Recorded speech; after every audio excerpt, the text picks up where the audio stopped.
Okay, welcome to another week of all in Mishpacha. You have here on the cover, seems just like Neros Hanukkah. It's called Still Flickering.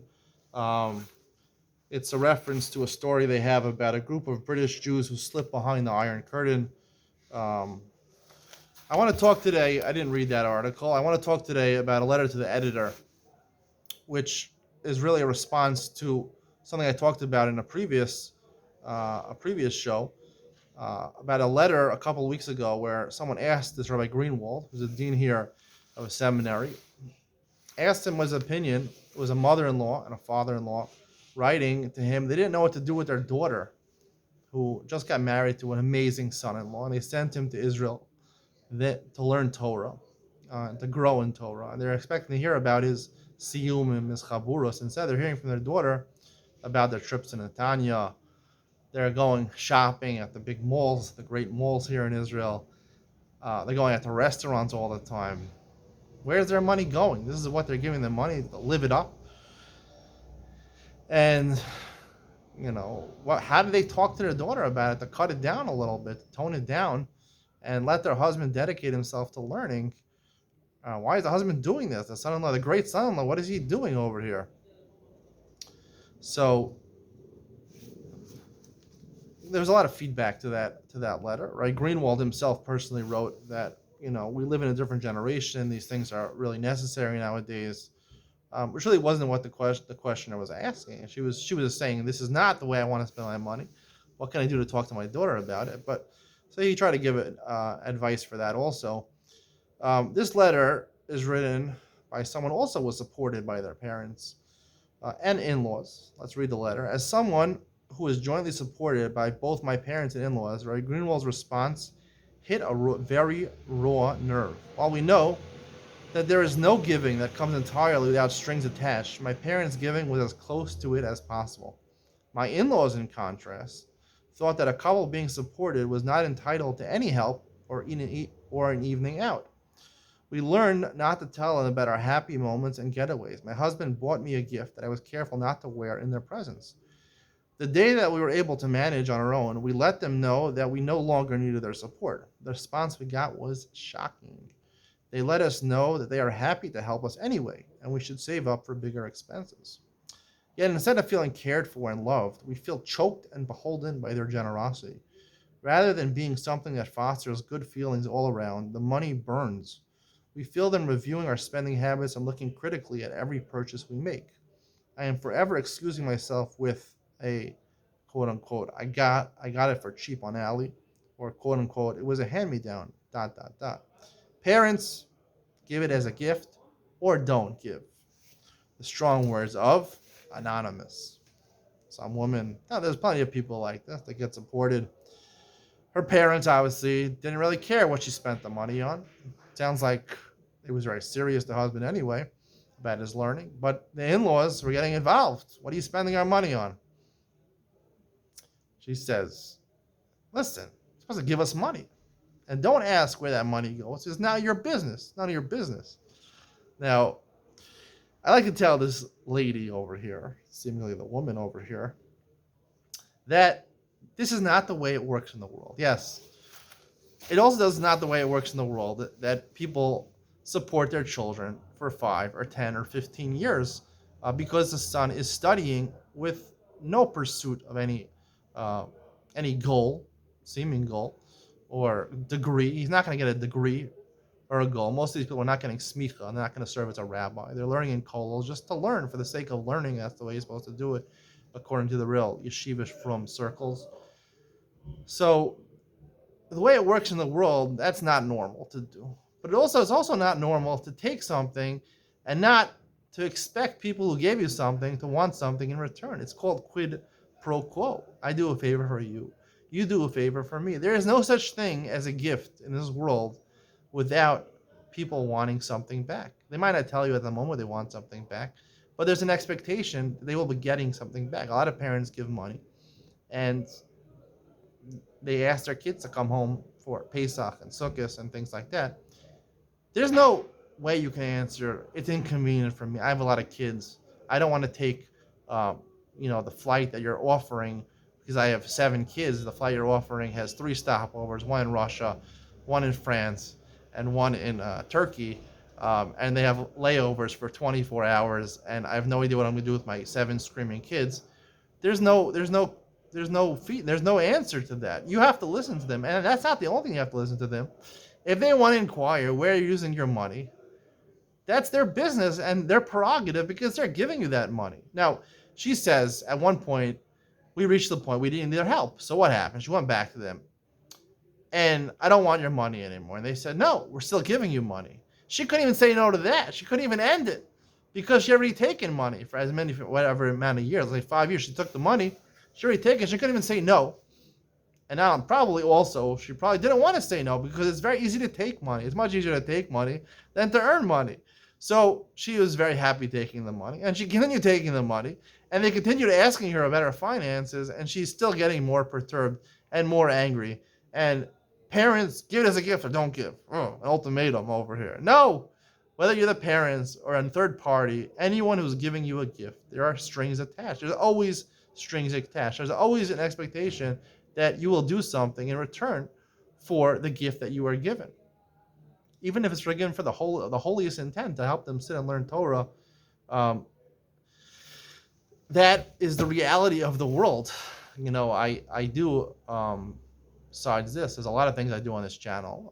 One of the new things I started doing is laying for your buck news, where I give you basically a story of news in a minute or less. Usually 5 stories a day. I try to have variants of different topics.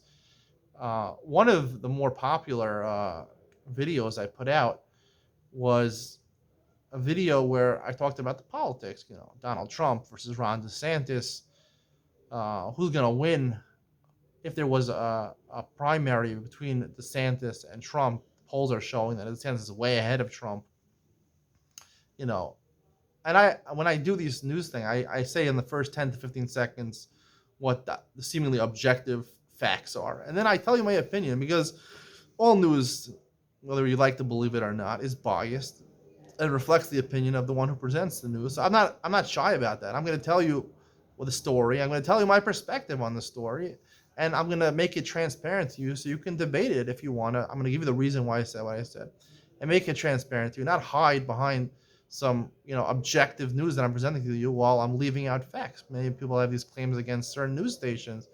They don't focus on the right things, or they shadow ban certain topics.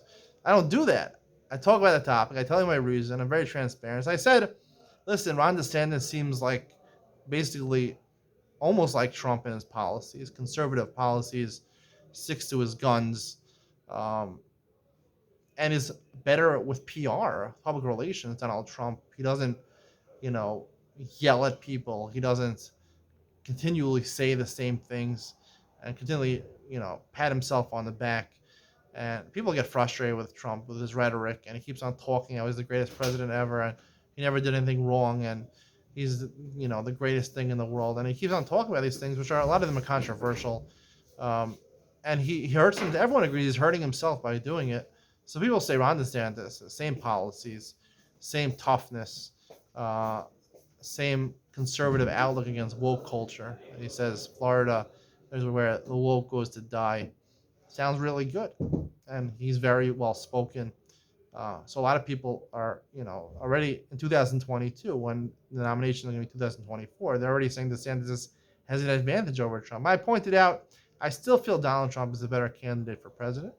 I've said that I think it would be good that Ron DeSantis be vice president with Donald Trump. I think it would help both of them. And then he could be president in 2028. Ron DeSantis will only be 50 years old. My point was that Donald Trump has one thing that's much better than Ron DeSantis, which he said numerous times, is that because he's a billionaire, he finances his own campaign. He doesn't take money from anybody. He can't be bought. That's what he said. That's what makes him that's why he's not a politician. Politicians are people that are not poor people, but they're not extremely wealthy people usually. Maybe they have a couple $1 million in the bank. To fund their massive campaigns, especially running for president, they're going to be taking major donations. And when you take major donations of $5 million, $10 million from a certain person, a certain corporation, you are beholden to their wishes. It's called quid pro quo. They're doing a favor for you. You are bought by them. Many presidents have the noblest goals when they come into presidency, but when they try to, push their policies through, you get a phone call from somebody. Didn't I just make you president because I gave you a $10 million check to finance your campaign? And ultimately, they have to water down their policies. So even though Ron DeSantis seemingly has maybe better policies, more fluid policies than Donald Trump, um, or just as good policies as Donald Trump, he is not going to be able to implement most of the things that he says he's going to implement. He's not going to be able to fight woke culture when he's president because he's being supported by a lot of corporations, a lot of people that that have different, more neutral agendas. The more people you take money from, the more neutral your policies have to be. So he's not going to be able to legislate anything which is significantly altering the landscape of American politics. While Donald Trump, as he did in office, did things that no other president could do because he wasn't bought by anybody. Whatever he felt was the right thing to do. And I really do believe Donald Trump is a really good person. He was really good for Israel and the Jews. And for some reason, Yeshiva World News continues to go with the flow of the mainstream media and rock Donald Trump and find all the negatives in Donald Trump. Yes, his rhetoric is overwhelming at points. He's too much.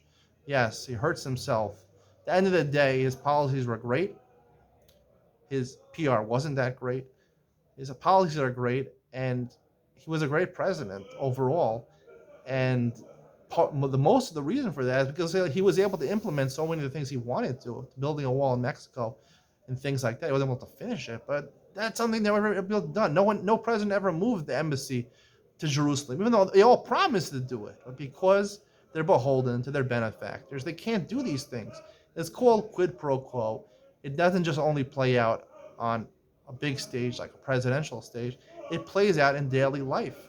And that's why personally in my own life, I do not like to detest taking favors from anybody. Earlier when I was younger, when I wanted, get married younger, I entered Shidduch when I was 24. I was looking to be supported. I wanted to be supported. How was I going to learn for a long time? I wanted the girl to support me.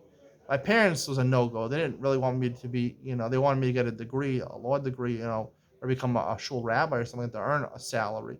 And, it makes a lot of sense to me now what they're saying. But when I was younger and more Haredi, I wanted to be supported like the rest of the world. My parents weren't going to support me.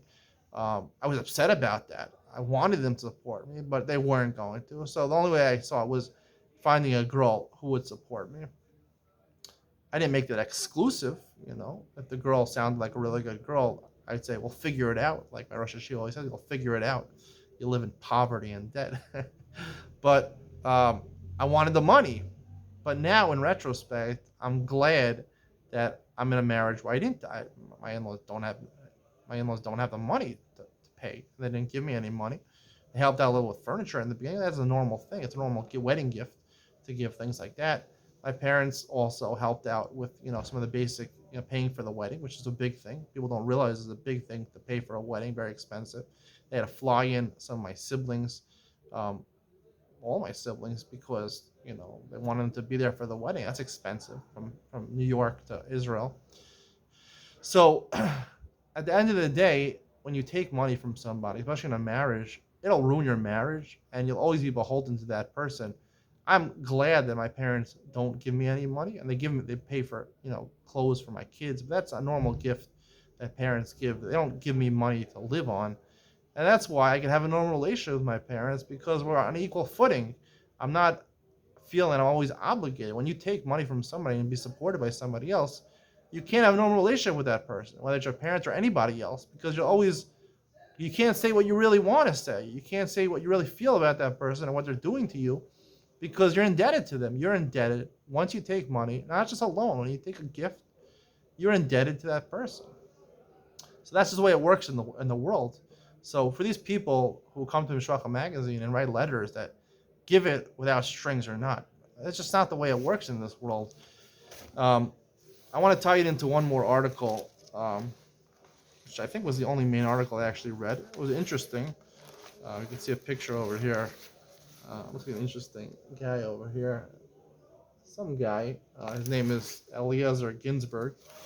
You see him with all these big dolls over here. Apparently, He made it into Mishpacha magazine. Here you see him, a big picture. Dave and Buster is walking away with a big, I think it's a teddy bear or something like that over there.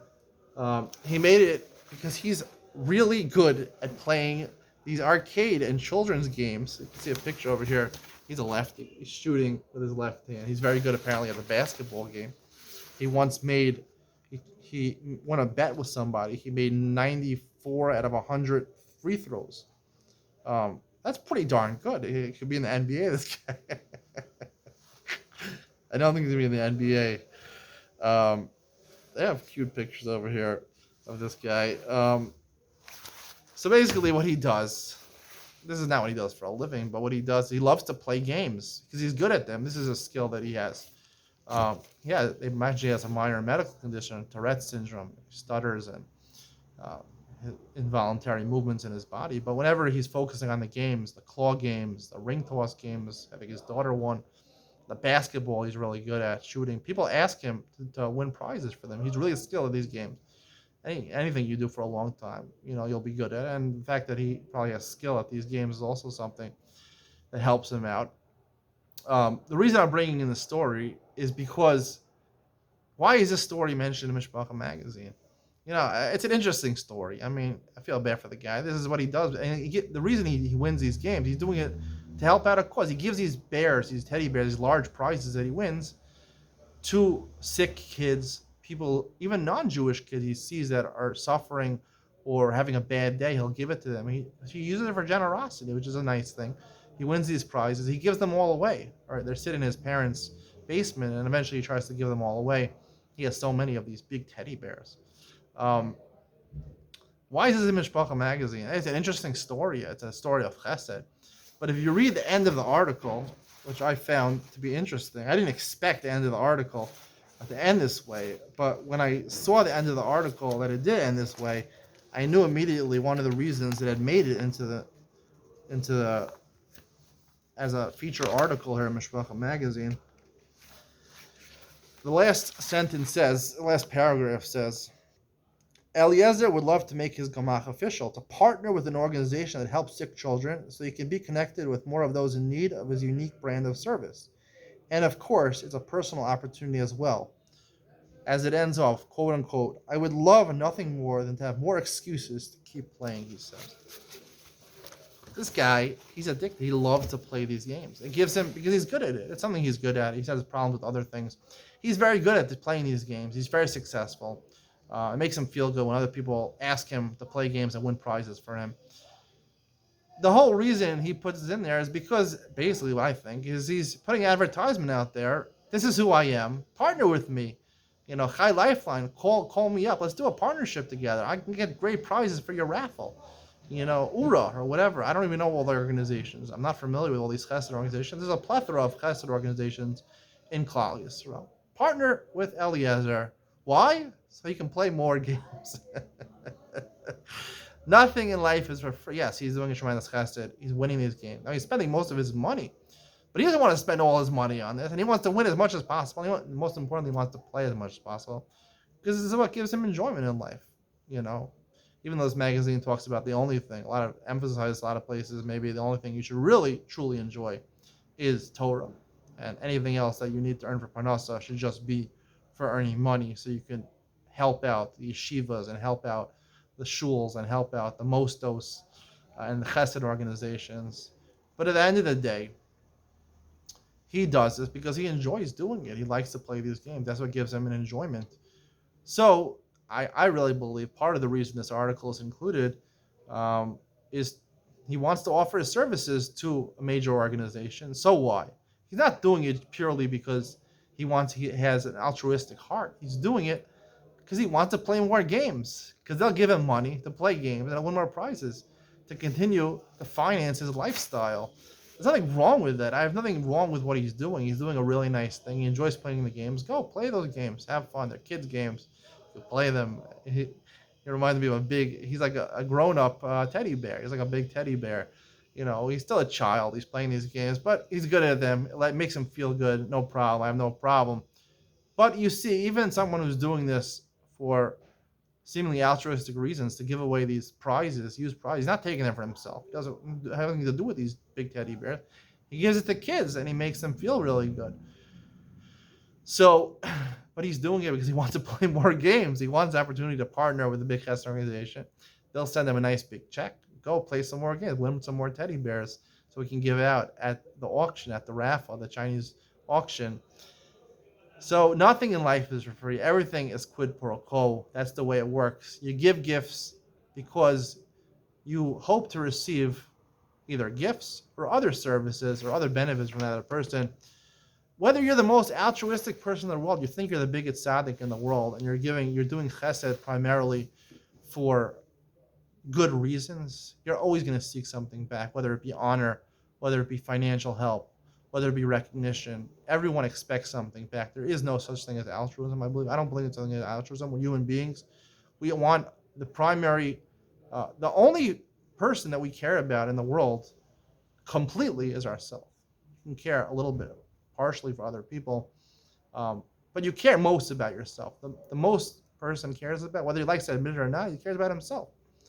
That's the way it is. You care about yourself the most. That's the natural way that God made it to be. So if you're going to give something and lose something from yourself, an asset from yourself, you want something in return. That's just the human nature. You want something in return. You might try to deny it, not take things, but eventually you want something in return. You expect something in return. That is the way of the world. Don't shy away from it. Hope you enjoyed. See you next week.